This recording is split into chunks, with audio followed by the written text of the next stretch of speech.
উমছুৱে বৰমাজঙত উদ্ধাৰ এটি পঞ্চমুখী সৰ্প।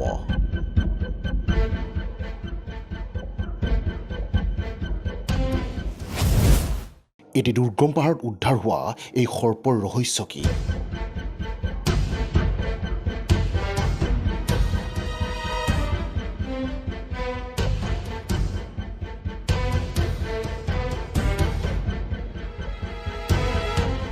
উমছুৱাইৰ বৰমাৰজং গাঁৱৰ এটি দুৰ্গম পাহাৰ, নাম হুলাপাথালামাখা। এই পাহাৰটোৰ নামনিত সাতাম পুৰুষৰ দিনৰে পৰা চলে অঞ্চলটোৰ ৰাইজৰ মাজত বিভিন্ন পৰম্পৰাগত পূজা পাৰ্বণ।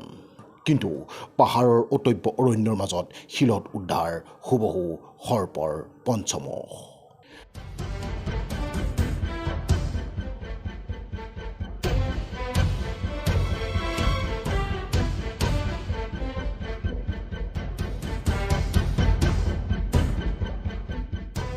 নেলিৰ পৰা প্ৰায় ৫৫ কিলোমিটাৰ দূৰৈত পশ্চিম কাৰ্বি আংলং জিলাত অৱস্থিত বৰমাজং গাঁও। গাঁৱৰ ৰাইজে হাবি জংঘলেৰে আৱৰি থকা অৱস্থাত শিলত প্ৰত্যক্ষ কৰে সৰ্পৰ ফণা সদৃশ এটা শিল, আৰু এই শিলটোক চাফ চিকুণ কৰি সম্প্ৰতি গাঁৱৰ ৰাইজে কৰিছে সংৰক্ষণৰ এক ব্যৱস্থা। পাহাৰৰ শিলত এই সৰ্পৰ প্ৰতিমূৰ্তি দেখাৰ পিছতে অঞ্চলটোৰ ৰাইজৰ মাজত উদয় হৈছে এতিয়া বিভিন্ন প্ৰশ্নৰ। বৰমাৰজং গাঁৱৰ নিচেই ওচৰতে যিটো হুলাপাথালামাখা বুলি কয়, আৰু সেই মাখাতে আমি আমাৰ বৰমাৰজং গাঁৱৰ নিচেই ওচৰতে যিটো পঞ্চমুখী সাপৰ চিহ্ন আছে। আমি এইটো আমাৰ পশ্চিম কাৰ্বি আংলং জিলাৰ উমছুৱাই এৰিয়াৰ বৰমাৰজং গাঁৱত অৱস্থিত। আৰু যেনেকৈ আমাৰ বৰমাৰজং গাঁৱত বিভিন্ন ঐতিহাসিক কিছুমান চাবলগীয়া বস্তু আছে, এই ঐতিহাসিক চাবলগীয়া বস্তুবিলাকৰ ভিতৰত আমি বৰ্তমান নতুনকৈ দেখিছোঁ যিটো পঞ্চমুখী সাপৰ চিহ্ন, আৰু লগতে ইয়াৰ লগতে আমাৰ বিভিন্ন আৰু চাবলগীয়া বস্তু আছে, মাইগাট আৰু মোহনফাদৰ, তেনেকৈ আৰু বহুতো চাবলগীয়া এই বৰমাৰজং গাঁৱত আছে।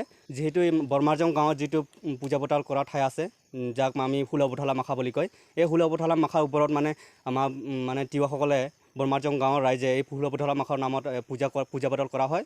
লগতে এই তেখেতৰ এই পাহাৰটোৰ নামতে সকলো পূজা পাৰ্বণ কৰা হয়।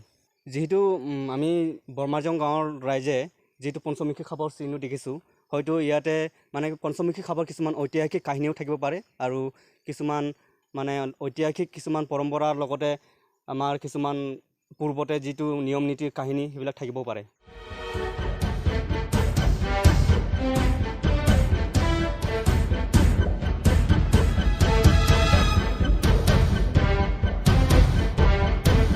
অটব্য অৰণ্যৰ মাজত ভয়বিদ নকৰি সুউচ্চ পাহাৰ বগাই স্থানীয় লোকৰ সৈতে উপস্থিত হ'লো পঞ্চমুখ সৰ্পৰ প্ৰতিমূৰ্তি চাবলৈ।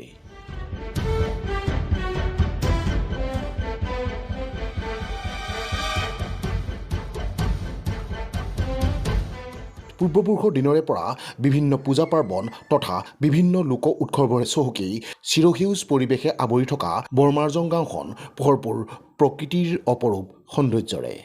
আৰু তাৰ মাজতে শিলত এনেদৰে উদ্ধাৰ হোৱা এই পঞ্চমুখী সৰ্পৰ প্ৰতিমূৰ্তিৰ হয়তো থাকিব পাৰে বহু পুৰণিকলীয়া ইতিহাস আৰু বহু লোককাহিনী।